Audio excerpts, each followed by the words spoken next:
mbokk yi sant nañu gërëm leen bu baax a baax ñu ngi fi nga xam ne moom mooy commune bu Yène tey nag ñëw assister li nga xam ne tamit moom mooy opération de vente de carte de membre bu Pastef bu commune bu Yène alors donc gis nga tout se passe bien ñi nga xamante ni ñoom ñooy alors militants yi wala boog sympathisants yi ku si nekk rek yaa ngi ñëw pour rek am li nga xamante ni moom mooy sa carte membre bu lay wan carrément da nga bokk si li nga xam ne tamit moom mooy parti bu li Pastef alors gis nga instant yi fu mu toll nii opération yi. muy mag muy ndaw donc ñëpp ñëw nañ def vraiment un déplacement ndax nag soo gisee li nga xamante tamit moom mooy cartographie bi nga xamante moom mooy commune bu Yène dafa bëri ay gox-goxaan waaye fu nekk rek lay nit di jógee et pour ñëw rek am li nga xamante tamit moom mooy sa carte donc bu lay wan carrément donc yaa ngi bokk si nga mooy Pastef alors ku baax na ngeen def ñu lay ziar bu baax a baax alors dañuy continuer rek gis nga gars yaa ngi si opération yi. donc sëñ Saliou soo ma mënee xaw a jéggi si tuuti rek njëriñ ñëw ku baax na ngeen def ñu ngi lay ziar bu baax a baax alors waaye lépp taw fekk tur bi Alioune Ndiaye. yow lan nga si parti bi. Oh, moi, je suis un simple militant. C'est l'ancien coordonnateur de Taxawu Sénégal à Yène. J'étais encore du département de Taxawu Sénégal. Mais depuis 5 ans, je suis avec Pastef. Et je veux qu'aujourd'hui, je serai officiellement un militant incontournable de Pastef. Alors, donc, Taxawu nga nekkoon. Alors, donc, vous êtes venu, vous acquittez de votre carte de membre pour wane nag carrément yow. À partir d'aujourd'hui, membre Pastef là. Oui, à partir, je suis membre de parti, mais officiellement, je serai officiellement à partir de la remise des cartes, membre de Pastef. Et je suis toujours avec Pastef et je vais mourir avec Pastef. Moi, j'étais l'ancien coordonnateur de Taxawu Sénégal à Yène, mais depuis presque 6 ans ou 7 ans, je suis avec Mohamed Gueye. Et je remercie encore l'ensemble des militants de première heure de Pastef à Yène, en particulier le coordonnateur Mohamed Gueye, les Amadou, Khalil Youm, etc., les Bintasen. Vraiment, je suis fier d'eux. Et Inch'Allah, vu la démarche qu'ils ont sur le terrain, je pense que avec les prochaines élections électorales et législatives. Mais est-ce que par rapport à dans les autres communes, donc démissions, est-ce que aussi à Yène ça se fait sentir? Non, les démissions là, mais je pense que il y a aucune importance. Je pense qu'il n'y a aucune incidence parce que les adhérents sont 1000 fois supérieurs que les démissionnaires. Et à Yène là, ce que je trouve chez moi, surtout à Yène Gate, il y a beaucoup de militants de Pastef. Beaucoup. Peut-être il y a des échéances futures. Bon, on va le démontrer sur le terrain et sur les journaux aussi. Oui. Ok, merci beaucoup. Donc, nga fàttali ñu tur bi. C'est Alioune Ndiaye. Alioune Ndiaye jërëjëf. maa ngi leen di nuyu di leen siyaare bu baax di rafetlu vraiment seen taxawaay te aussi gis naa ni yéen taxawaay bi ñu taxawee ci Pastef et puis vraiment tamit ñu ngi liggéey bu mucc ayib te nii lañ ko bëggee ndax pro lii la soxla. waaw ku nekk na nga nekk si sa waar nekk si li nga xam ne ni moom mooy dooleel parti bi du dëgg bon ni ñuy jaayee carte yi vraiment sama xel rafet na ci. te aussi kontaan naa ci nga xam naa ne lii bu ko pro gisee dina gën a kontaan. te lii am solo mooy population bi ñoo war a focus. nekk si seen gox liggéey fa liggéey boo xam ne liggéey bu mucc ayib lay doon. te aussi ku si nekk boo xoolee sa gox am na loo xam ne ni mi ngi am ay manquement loo xam ne ni vraiment loolu waa Pastef dong ñoo ko mën a liggéey. te ñoo ko mën a saxal ñoo ko mën a samp ci gox bi. kon nag si kaw population bi nga xam ne ñoo fas yéenee jàppante nekk benn loolu moo leen di dimbale ba suñu parti fi mu bëgg a yegg mu yegg fa incha allah rabbi. fa gis nañ par rapport ak situation bi nga xam ne moom la parti bi di jànkonteel la si wax. waaw man bon vraiment bon comme je suis là bon je suis à Rufisque xam nga man dama ñëw fii vraiment fii laay liggéeyee kon dama ñëw fii pour gis bon vraiment seen doxalin parce que Pastef moo doxee noonu ñun amuñu ki jóge Ñongolor ak ki jóge Matam lépp benn la. du dëgg mais bu ñu fekkee waa Pastef di liggéey dañuy ñëw jàpp ci liggéey bi. bien sûr waaw kon nag bon vraiment ni ma gis ni vraiment liggéey bu mucc ayib la. waaye yéen ñu ngi koy liggéey te xam naa ni boo demee ba ay tubaab jalaaw ñoom it noonu lay demee. kon nag bon vraiment li may li may bëgg daal mooy waa yéen ñañ jàppante nekk benn samp fi Pastef saf fi sap loolu mooy muccal waa yéen loolu mooy tax tey seen yoon yi baax loolu mooy tax seen xale yi liggéey loolu moo tax seen xale yi am formation yu baax du dëgg parce que bu ñu jàppalewul waa Pastef loolu duñ ko mën a am te loolu pour ñu am ko foofu ñu jàppale Pastef yu yéen yëkkati leen ndax xale yi mën a liggéey tali yi ñu defaraat ko xale yi mën a am ay formation yu baax maa ngi asalaamaaleykum waa Issa Sonko Lo maa leen di nuyu ñëpp di nuyu waa yéen di leen nuyu yéen tamit waa média bi waaw di leen ziar yéen ñëpp. alors tey ngeen amal seen opération vente de carte de membre alors ban jàngat ngeen si am. waa jàngat bi ñu si am tey jii rek mooy am si kontaante rek te yàkkamti ko woon waaye yéen doon ko xaar mooy liu carte bi xam nga te tey jii sax li ñu doon séntu dañu gis ne dafa weesu suñu njort quoi waaw nii gars yi teel a ñëw nii te ñeneen ñi wàcceeguñu ñu xalaat ne feex ngoon daal mën nañ jaay loo xamante ne daal xalaat naa dinañ egg ay 700 cartes quoi. waaw comme que 1000 cartes lañ fi indi xalaat naa sax 1000 yi mën na jeex balaa ngoon quoi incha allah. kon ragal ngeen instant yi fu mu toll nii commune bu yéen am rupture ñu soxal li nga xam ne carte membre yi. waaw yéen moom patriote yi moom ampagaay ñu ngi fi du ñu jeex ñeneen ñi moom dañu yëngatuwul rek comme sama classe gi xamante ne ñoom dañoo fës. fu ne lañ leen di gis tey sax gis naa fi ñoo xamante ne mosuma xalaat ne sax ci Pastef lañ bokk quoi. waaw te tey jii dafa ma xaw a bett sax xam nga ma gis fi ay image yenn lii naka tey xam nga yéen ay patriote kese la. waaw ay patriote kese la. waaw ñu gën a góorgóorlu gën a téye ba 2029 jàppale suñu waa ji 2029 ñu mën a jël réew mi waaw élection maire yi tamit 2027 bi xam nga ñu mën a jël tamit maire yi yéen bi xam nga waaw ñu may annoncé ñëpp rek ñi nga xamante ne ñu ngi bokk si bëgg nañ jàppale Ousmane Sonko bëgg nañ jàppale tamit commune yi yéen ñoom ñëpp ñu ñëw jënd si ay carte waaw bëgguma daal ñii di fal Ousmane Sonko waaye yéen dellu si ginnaaw bëgg naa waaye yéen ñëpp am si taxawaay bu baax a baax ñu bañ a def comme ni woon rek de al topp ba waa ji falu ñuy soog a dem xam nga loolu tamit day xaw a nurul leneen bëgg naa waaye yéen daal ñëpp teel a jàpp si combat bi ñëw jënd si carte yi waaw. asalaamaaleykum mbokku yéen mbokku jalaaw maa ngi nuyu ñëpp di leen sant bu baax a baax di wax ne ñoo ngi tàmbalee si bisimilaay te bëgg a yeggali ka alhamdulilahi rabil alamin gannaaw bu ñu julee si sangub sang yi Seyduna Muhammad di nuyu kilifay diine yi kilifay aada yi yëpp si biir yéen di nuyu chef de village yi di nuyu imam yi di nuyu ñëpp di leen wax ne rek dañuy sant yàlla ba ñu jubloo si mbir mi muy Pastef bu yéen commencé tey seen njaayum carte fii si Ndita kër coordinateur Mohamed Gueye en tant que responsable des femmes mujib bu yéen jalaaw man Fat Sène ñoo ngi si jaayu carte yi te war fa dëgg yàlla nag waa yéen wane nañ seen bopp patriote yi yéen wane nañ seen bopp parce que jaay nañ lañ doon xelaat sax lii am sax nekkul benn parce que vraiment liñ jaay ëpp na sax suñu njort ñun la ñu njortoon te demaguñ fenn dinañ fi am 3 jours di jaay carte membre Pastef ku ñëw dina la orienté ñu naa suñu coordinateur Mohamed Gueye di la wan ne rek liggéey bi ñun ñëpp ko bokk parce que Pastef fa ñu ñor te Pastef fa tax ñuy góorgóorlu suñu président Ousmane Sonko jàppale ko nekk si waar wi dem mu jox ñu ndigal nag pour ñu jaay carte yi si loolu lañ nekk di sant ñëpp di gërëm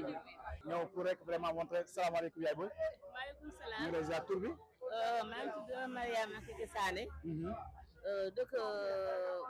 Kell mais Ziguinchor Bagaya laa dëkk. waaw di joolaa nag. waaw. alors tey nga ñëw wuti si nga ma déjà je pense que yaa ngi sa carte membre. waaw si maa ngi sama carte. yaa ngi sa carte. maa ngi sama carte. alors tey lan moo tax yow nga militer si lii mooy le parti de Pastef. li tax ma bokk si. bokk naa si. donc loolu nga militer parti Pastef. waaw loolu bokk na si loo xamante ne. ci bëgg lu baax la ci xam lu baax ci bëgg a def lu baax. da koo gis ku sonn ku ne rek il faut faw dara feeñu si yow. waaw. nga xam nañ ni waa Pastef ay liggéeykat lañu waaw bëgg nañu réew mi dem si kanam bëgg nañoo dox lu set jubantil boobu ñuy wax ba léegi boobu mu ngi si dëkk bi suñu mànkoo nag dëgg de Pastef ëpp na àddina ñu mànkoo ñu liggéey xëy ñu fenn nag waaw loolu man de loolu laa am li may wax alors ban message nga lancé ñi nga xamante ne ñooy askanu rawati ko ñi nga xamante ne ñoo fekk baax si Pastef bu commune bu Yène waa commune de Yène fu mu ne nii ñun li ma bëgg a lancé kaddu yi ma bëgg a lancé mooy ñu ñëpp bu ñu xaddi nañu jóg góorgóorlu di liggéeyi wax ji amul benn importance nañu jóg liggéeyi ndax boo ne da nga bokk ak Pastef tey li ko gën di firndeel tey mooy nga ñëw jël sa carte comme man ni ma ko def yaa ngi dégg comme man ni ma ko def sama carte bi fii lépp koo xamante ne yow yaa ngi yor sa carte ngi ni waaw sama carte yaa ngi ni man pare naa pour lépp ci jàmm ak salaam waaw ci jàmm ak salaam Ousmane Sonko man nii xam naa ne waa kër mi xamewuñu ma mais même gis naa nekk xale boo xamante ne sama yaay fu la ma nampalee woon si kër gi mère Fatou Diba xam na sama yaay bu baax waaw léegi nii laa jógee si gerte et puis jaar naa si kër ga Ousmane Sonko nag fekk ma ko fa mais fekkee naa ay bokkam ma bokk ak ñoom waaw waaw merci beaucoup nekk na si jàmm jërëjëf alors góor gi ñu ngi lay siyaar baax sangom très bien yow ñëw nga tey pour aussi sa carte membre pour wan carrément da nga bokk si ban message ngay lancé l'ensemble de la jeunesse jeunesse bi message bi la mooy ku ne dafa am engagement politique waaw ku nekk sa engagement na ko si dem bu jëm ñun suñu engagement mooy Pastef depuis le début 2019 ba léegi ñu ngi suivre le président Ousmane Sonko suivre ñu ko par sa personne son programme et son engagement envers le pays bu jógee ne day defar réewam day ànd ak fas yéene defar réew waaw loolu moo ñu motivé depuis le début te duñ si jox incha allah depuis ñu ngi moom daal ba 2029 alors donc par rapport ak vague de démission yi nga gis loolu yëngalu leen non diversion la rek waaw diversion la ñuy def waaw gars yi moom dañ naan ku daanu seetu lay moo dal ñenn ñi quoi dañu dugg si loo xamante ne xamuñu ko waaw pour ñu détourner attention nit ñi xaw ñuy créer ay choses yoo xamante ne ça va à l'encontre de la réalité mais ñu suñu objectif c'est depuis le début bi Ousmane Sonko nekkee moom kese si assemblée nationale bi xëy période boobu lañ topp di ko suivre ba actuellement nii lépp lu mu dugg suba ba ngoon xam nañ engagement bi mu am Sénégal xam nañ loolu moo ñu ñor à part ça moom dara ñor ñu quoi jërëjëf ba léegi rek ñu woy donc xam naa du laaj ñoom ñu laaj soxna yi ñoom ñu àddu si asalaamaaleykum madame waaleykum salaam tur bi madame Ndoye Aïssatou Hélène Niang alors ñu fekk la donc ngay enregistré alors tey lan ngay wax si opération bi nga xam ne yéen koy débuté depuis ce matin di remercier télé bi di remercier ñi ñëpp ñi ñëw ñëpp di wax ne liggéey bi mu ngi soog a tàmbali parce que on a reçu un lot de 1875 cartes te fas yéene nañ koy jaay tey jii mu jeex tàkk ndax gis ngeen mbooloo bi fi nekk yëpp te yi nekk ci kër gi moo ëpp donc xam naa ne moom 1800 yi moom li ñuy xeeb loolu lay doon 1875 cartes la ñu recevoir tey te instant bii nii 100 yi écoulé na donc te ñu sommes 1 heure de temps la ñuy commencé boobu ba léegi te gis ngeen nit ñi mbooloo mi fi nekk te donc ñu patriotes yi nekk ci kër yi moo ëpp donc xam naa ne moom suñu loo moom xeer nañ ko trop te incha allah rabbi balaa semaine bi dinañ jeexal yëpp sooda yàlla alors donc yéen gox yi ñuy wax rupture est-ce que tey yéen mën nañoo xalaat rupture boobu rupture yi ñuy faral di dégg si yenn zone yi est-ce que yéen mën nañ xalaat rupture waaw yaakaar naa ko parce que yéen fu mu nekk ni yeewu nañ donc xam nañ ne fu mu nekk nii Pastef mooy mbir yi moo yor mbir yi te Sénégal bu bëggee développé moo ñu jàppale Pastef te ñun taxaw nañ tem pour taxaw Pastef jàppale inchallah yéen seen drôme nouvelle émission yi daa yegg si wul fii non ñun moom patriote dans les eaux la ñun patriote jusqu'au bout ñun moom Sonko rek inchallah voilà donc ñu continuer ba léegi 2029 très bien alors là donc ñu ngi en pleine li nga xamante ni moom mooy vente de carte donc voilà salaamaaleykum jëriñ maaleykum salaam monsieur tur bi Moussa Ndoye alors ñu gis benn motivation bi nga xam ne détermination bi nga xam ne yéen am ngeen ko benn détermination boo xam ne am ngeen ko voilà loolu yëpp ci doctrine parti bi la quoi comme ñun dañuy dox ci jub jubal jubanti di dox ci don de soi pour la patrie ku ko xam parti Pastef xam Ousmane Sonko xam ne ñun si constance la ñuy dox si engagement la ñuy dox si don de soi pour la patrie la ñuy dox si li nga xamante ne moom mooy engagement personnel la ñuy dox. muy seen lancement donc vente de carte. ñu ngi wax journée bi ñu ngi koy commencé si bisimilahi rahmaani rahim eggale ko si alhamdulilahi rabil alamin ñu ngi wax ne kontaan nañu trop ndax journée bi ñëpp ñëw nañ ñu ngi ko bëgg nañ ko passé si jàmm ak salaam ñoom ñëpp ñëw nañ ñu ngi si daal. alors donc tey mën nañu wax ne da ngeen jaay carte yu bëri ndax ñu bëree ngi ñëw di adhéré si ne moom mooy parti bi. waaw ñu ngi jaay carte yi nit ñi ñu ngi ñëw xam naa dañoo yeewoogul waaye ñu ngi ñëw bu sooba yàlla ñu ngi leen di xaar am nañ si yaakaar daal tey moom carte yi yëpp na jee incha allah. daw tey ñu gis fi nga mooy seen journée de lancement donc carte de membre Pastef nga ñëw donc ñëw wut sa carte de membre lan ngay wax. waaw maa ngi sant yàlla di julli si yonent bi sallallahu alayhi wa sallam mu sant sama ñaari waajur waaw affaire yi moom man affaire politique moom xaw ma si woon dara mais boo nee ba xam si dara te yàlla Mohamed Issa Ndoye waaw te yàlla baax na yàlla ñu yàlla suturaal rek yàlla ñu jël ndam ni incha allah. yow nga sa carte ma. waaw amago waaw mën nga ñu wut si. waaw lay wax si Ousmane Sonko. Ousmane Sonko ni ku gëm boppam la. waaw jàmbaar la. waaw ku am bëgg-bëgg la ku am fit fu la fee tax jëm. amul problème àdduna. ni ku baax la. foo ko jàpp ku baax ku ko bàyyi ku baax. ñu ngi koy sant di ko gërëm yàlla ko yàlla jàppale yàlla ñu yàlla suturaal àdduna àllayra yàlla baax na yàlla ñu yàlla jàppale. képp ku baax rek yaa ngi biir Pastef Ousmane kooku bañ a xamal ne kooku bokk du nit ko baax non non yàlla baal ci kàddu gi mais Pastef moom kuy nit ku baax di jullit rek yaa ngi biir Pastef et puis ñun amuñ ku dul Ousmane ñun Ousmane rek la ñu am Ousmane lañ bëgg lu ñuy ñaan saa yi nu xëyee di ñaan rek julli di ñaan ñu ngi ñaan yàlla sàmmal ñu ko bàyyil ñu ko aar ñu ko aaral ñu ko ba fañ ko bëggee mu tegal ñu ko fañ ko bëggee ñu ànd ak moom ci niñ ko bëggee loolu rek la ñuy ñaan. est-ce que tey ak situation yi ni mu jaxasoo nii est-ce que nu mel egsi na fii ba si yéen. situation bi fépp la ñu bon ñi fépp la ñu baax ñi fépp la doon fii tey yeer xel Ousmane na dal de way ñun suñu xel dal na bu baax ci Ousmane ñu ngi sant yàlla bu baax a baax ñu sant yàlla bu baax li ñuy ñaan daal mooy ñu yàlla may ñu wér ak tal ñu fekk ko jàmm incha allah. Malick Diop chargé de communication adjoint chargé de communication. Très bien. Bon commencé nañ tey suba depuis 7 heures on est là depuis 7 heures ñoo ngi fi ñi xaar bu gën a bari li parce que déjà li fi nekk nii bariwul et bon tàngaay bi mën naa ne tàngaay bi wala ñàkk a farlu aussi mais bon j'espère que affaire yi dina gën a bari minimum bëgg nañ jaay 1000 cartes aujourd'hui lu mu gàtt 1000 cartes ci journée tey bi li ci des après ñu àggale ko voilà di xaar pro aussi waroon na fi jaar mais finalement comme Bargny la def Bargny Sébi Xotaan ñu ngi koy xaar beneen yoon waaye yéen ñu ngi koy xaar voilà ci lii daal lañ nekk. parce que motivation bi ak li nga xamante ni mooy détermination bi nga xam ne les patriotes am nañ ko donc dans la commune de Yène. nous on est déterminé à Yène on est déterminé franchement on est déterminé man ñi ma fi gis ñëpp à Yène ñu déterminé laa fi gis ñëpp dañ bàyyi seen liggéey surtout tey man 7 heures laa fi ñëw 7 heures laa agsi bi bi ma agsee ci siège bi 7 heures am na ñoo xam ne fi laa leen fekk à 7 heures donc détermination mënul weesu loolu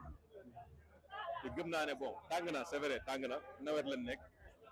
mais nit ñaa ngi ñëw. alors le message ngay lancé par rapport ak patriote ak situation bi nga xam ne parti bi dafa nekk ak cascade. gëm rek focus comme on dit focus comme pro ni mu ko waxee focus à chaque fois da koy répété à chaque fois day répété ne leen focus bàyyi leen détails yi ba ñu dugg ci yenn détails yi focus xam li ñu bëgg xam li ñu yëkkati xam ne Sonko mooy Sénégal loolu moom Sonko mooy Sénégal loolu umpul kenn ñëpp xam nañ ne Sonko mooy Sénégal li ñu war nag mooy focus nekk ci parti bi dundal parti bi jaay suñuy carte jaar suñuy bracelet xaar élection ñëw yéen waa yéen gën a focus benn message rek lay jàllale pour waa yéen bu fekkee da nga jënd sa carte bu fekkee da nga nekk yéen pardon nga ne Ousmane Sonko nga gëm nga ne Ousmane Sonko nga gëm Ousmane Sonko da ngay nekk ci ndigal yi mu joxe bañ ne woy man Ousmane Sonko laa gëm mais élection présidentielle laay xaar non Ousmane Sonko moo digle daan ne maire ci Sénégal yëpp la bëgg a jël bu fekkee ne gëm nga nit ki gëm nga ko li muy wax gëm nga ko da nga ko war a topp ci lim lay wax bu ma nee fekkee ne mën naa ko tuddee dégg ndigal dégg ko tey jëm ko falal maire bi nga xam ne moom la def moom la samp à yéen muy Mohamed Gueye ñu continuer parce que Ousmane Sonko loolu la bëgg voilà. ok laa tudd dëkk fii si yéen bokk section bi bokk si cadre yi bokk si bureau yi vraiment c'est ça. alors tey ngeen amal na seen lancement donc vente de carte depuis ce matin alors ban jàngat nga si def donc avant pour ñu. waaw kontaan lool vraiment si lancement de vente de carte yi parce que comme ni nga ko waxee rek Pastef moom ñun moom xam ne li ñu bëgg xam ne fi ñu jëm te li suñu kilifa wax rek mooy ñu focus sur vente de carte donc loolu moo tax ñun ñu choisir tey bésu 25 bi pour démarrer sur lancement de carte yi et comme ni nga gisee macha allah vraiment c'est une réussite totale parce que suñu ba léegi nit ñi ñu ngi ñëw ñu ngi jënd seen carte vraiment si ambiance bu neex si bonne humeur wane ne daal parce que c'est vraiment fraternel ñëpp ay mbokk lañ ay frères lañ ay sœurs sant yàlla daal ñu kontaan lool si début bi te ñaan yàlla vraiment mu doxee nii te bu ko ragal yaakaar naa dañuy atteindre objectif yi am ko. alors loolu mooy challenge bi parce que am na yenn zone yi nga xam ne à l'espace donc de 24 heures dañu ne jaar nañ ci de 1000 plus de 2000 plus de 3000 à yéen loolu mooy challenge bi. waaw ñun suñu challenge bi mooy benn mooy quota bi ñu au niveau national alloué ñu atteindre ko parce que suñu quota c'est pas moins de 1800 quelques cartes 1850 cartes donc c'est d'atteindre ça et journée tey moom bu mën atteindre au moins la moitié da nekk loo xam ne lu baax la si ñun mais même bu atteindre rek l'essentiel mooy fii 3 mois parce que on a 3 mois pour atteindre objectif bi c'est d'atteindre vraiment positif ça c'est le minimum une bi muy demee nii incha allah rabbi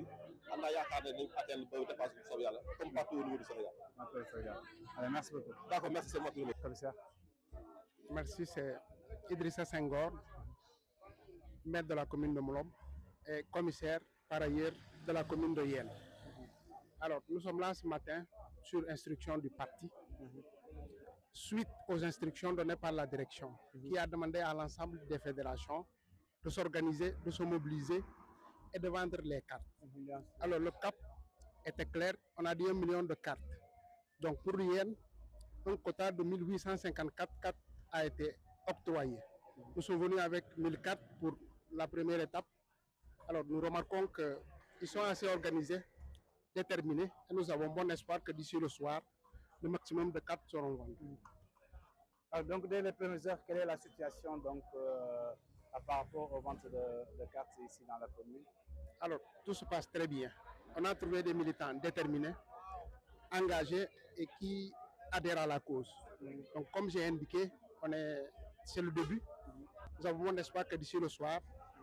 tout se passera bien. Pour le moment, ça va. Alors, donc, les opérations, ça se déroule jusqu'à quand? Alors, c'est 2 phases. 2 phases, oui. Oui, c'est du 25 au 7. Ensuite, il y aura une seconde phase qui va arriver entre le 28, je crois. En tout cas, au mois d'août. Donc, comme j'ai indiqué, c'est assez prenant. Moi, je viens de la Casamance. Je suis maire d'une commune. Il y a un moment de responsabilité. Mais vous savez ce qui nous lie? C'est cet esprit de fraternité. Donc, c'est le prix à payer. Personne n'a donné de l'argent. On se déplace avec nos propres moyens parce qu'on se sent investi de cette mission. Ces pays-là en veulent la peine. C'est la raison pour laquelle nous sommes là, pour les encourager, pour les encadrer. Mais comme j'ai indiqué, nous avons trouvé une organisation formidable, une détermination, en tout cas qui nous rassure que l'opération se déroulera comme il se doit pour la suite. Alors, donc, quel message lancez-vous donc au coordinateur pour vraiment massifier et aussi mobiliser, galvaniser donc les patriotes, puisque donc à cette heure-là on assiste à une cascade donc du parti, voilà. Le message, c'est la sérénité. Vous savez, j'ai dit tout de suite en salle qu'on ne pourra jamais traverser des moments aussi difficiles que des moments qu'on a traversés en 2021 et 2024. C'est vrai, la politique est extrêmement difficile. Mais par endroits, il y a des personnes qui sont submergées par l'ambition. Mais en politique, il faut être serein. avoir des convictions. Pour nous, toutes ces personnes qui sont là sont convaincues du projet. Et pour nous, c'est une étape, c'est une transition. On s'est battu, on a créé un projet. Malheureusement, des personnes ont pris le choix de dévier.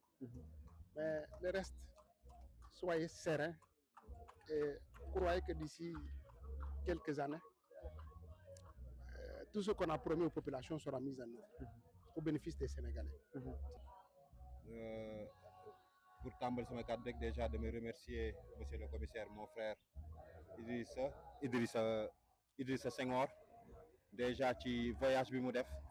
lépp tegu ci don de soi pour la patrie ndax déjà Molomp et la commune de Yène foog naa ne budul une détermination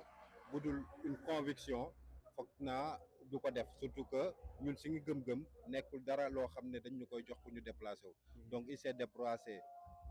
avec ses propres moyens pour ñëw ba fii pour partager cette journée et superviser l'opération de placement et de vente de cartes. Donc depuis ce matin aussi on a commencé à 10 heures déjà bu muy ñëw il y avait une liste parce que très tôt à 7 heures les militants étaient venus parce que ñoom ñoo takk bâche yi ñoom ñoo def lépp ba pare toog di xaar le commissaire la venue des cartes ñu inscrire. Donc pour dire rek que la détermination ak sérénité bi nga xamante ne monsieur le commissaire wax na ko dans ses propos ñun dans la commune de Yène moom moo ñu animé ndax rien n'est plus important que le projet qui nous lie. Ñun nous avons très tôt compris que certes l'ambition est légitime mais au-delà des ambitions il y a un idéal que chaque militant chaque patriote daf ci war a bay waaram. Un objectif a été assigné, un objectif clair, 1 million de cartes minimum. Moi je dis c'est un objectif minimaliste. Déjà, 1 million de cartes, sachant que dañ koy dépasser et que chaque commune aussi mu war ci jouer partition. Et la commune de Yène depuis le lancement officiel à travers les inscriptions des cartes virtuelles, foog naa ne commune Yène militants yi jënd nañ ci lu bëri moo tax sax tey jii da ngay gis ku ñëw naan ni parce que dañu xër ñu ne inscrire naa am naa virtuel tàll ko ba pare ne dama bëgg a jëndaat physique pour montrer rek benn détermination ak benn engagement à accompagner le président Ousmane Sonko et le projet du PASTEF. Alors donc coordonnateur Louis Secoué donc dans les autres communes ou bien départements, est-ce que aussi à Yène on assiste bien sûr à une vague de démission donc du parti PASTEF? Alhamdulillahi Rabbil Alamin. Et je profite de l'occasion pour remercier l'ensemble des responsables de la section communale de PASTEF Yène, que ça soit les responsables de cellules, que ça soit les responsables des mouvements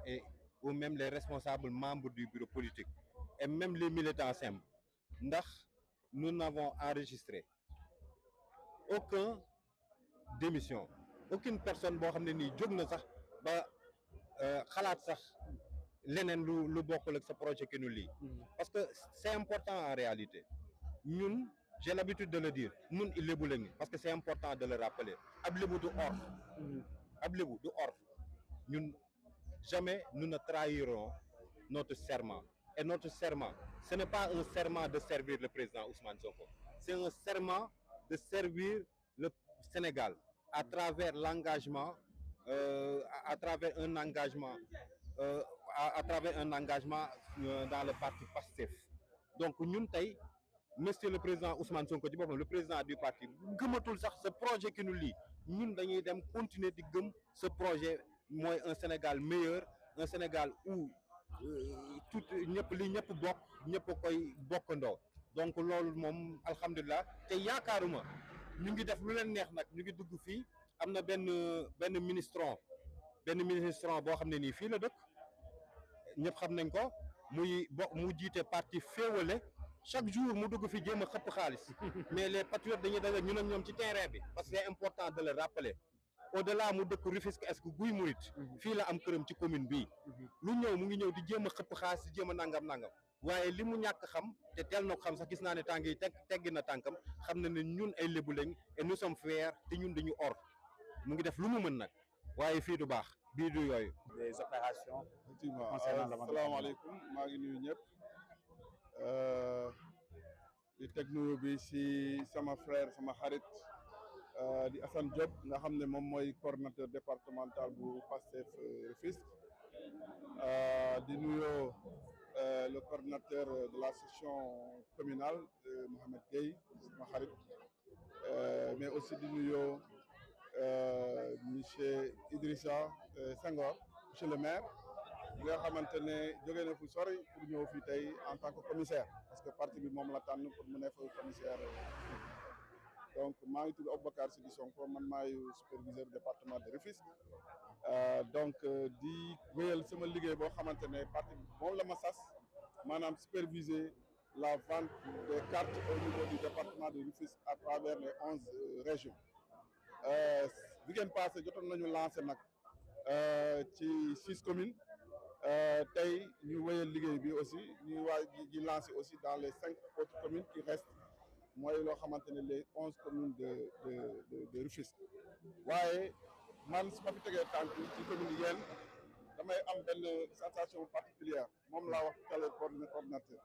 parce que maa ngi fàttaliku 2020 ci dynamique Pastef président Pastef dafa waxoon militants yi dañu war a dellu ci mbay mi ci éducation et cetera donc ñun waa département waa région de Dakar ñu amoon lu ñuy wax VAP mooy les vacances agricoles patriotiques yàlla def ma bokk si ñi nga xamante ne ñoom ñoo doon mener activité yooyu noonu tey fii nii ci commune yéen foofu la ñu joxoon place boo xamante ne foofu la ñu defoon VAP yi et je me rappelle très bien def nañu production bu mucc ayib boo xamante ne vraiment wan nañu tey Sénégal mën na compter ci agriculture pour soqali donc su ma ñëwaatee fii ren loolu yëpp day ñëwaat sama xel di kontaan yëpp di leen delloo njukkal ci loolu waaye nag ci wàllu liggéey bi on a vu que tout se passe très bien lépp mu ngi jaar yoon depuis week-end passé ak tey lu ñu gis ñu ngi jógee nañu Bargny jëm Sébikotane dem Diamniadio ñu ñëw fii ñu jógee fii war a dem Sangalkam mais fépp ñu dem ñu ngi gis une forte mobilisation des populations loolu bokk na si lu ñu marqué leneen li mooy organisation parce que lépp looy def te amul organisation di nga am jafe pour réussir te man fu ñu romb gis naa organisation bu ci ay boo xamante ne moom la patriote yi nekkee donc su ma ñëwee fii sama xel day daal ma xam ni objectif boo xamante ne moom la ñu président Ousmane Sonko sas du parti bi nga xamante ne 1 million de membres actifs du membre kese mais membre actif la ñu wax dinañ ko dépassé incha allah di waajal bu baax parce que loolu bu ñu ko amee ci la ñuy gën a réorganiser parti bi ñuy waajal 2027 boo xamante ne pour man loolu objectif intermédiaire la dañuy jël le maximum de communes yoo xamante ne ñu nekk fii Tëngéej parce que man Tëngéej laa far après nag ñu waaj 2022 nga xam ne ñu jël ko jox ko suñu frère le président Ousmane Sonko ñu jiite réew mi déroulé en tout cas le projet Pastef du ma guddal loolu rek daal laa bëggoon wax di sant di remercier ñëpp ñi nga xamante ne daal ñu ngi def lu ñu mën pour vraiment ñu réussir opération bi. Vous êtes en train de sillonner le département. Alors donc vous êtes ici à Yène. Dans quelle situation faites-vous donc des opérations?